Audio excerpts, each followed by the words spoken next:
But what does it matter how well we save and invest if we have a 40% chance of losing assets to a long-term illness, an expensive divorce, estate taxes, capital gains taxes, not to mention ordinary lawsuits?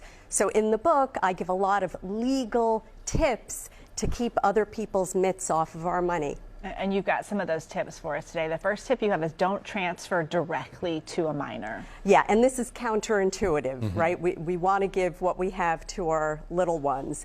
But ever since Jackie Coogan's parents stole all of his little rascal's earnings, courts in all 50 states oversee children's monies. So it's really important that we create trusts for the benefit of the minor to keep outsiders away and also prevent the money from disqualifying them for college financial aid.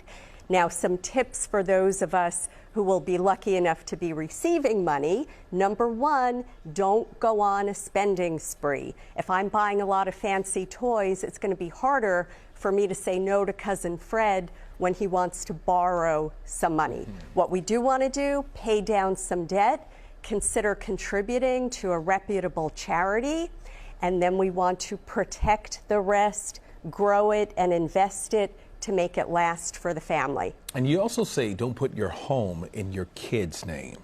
So this is huge. 80% of people over 65 own their own homes, and a lot of them ill-advisedly just put the home in the kids' names.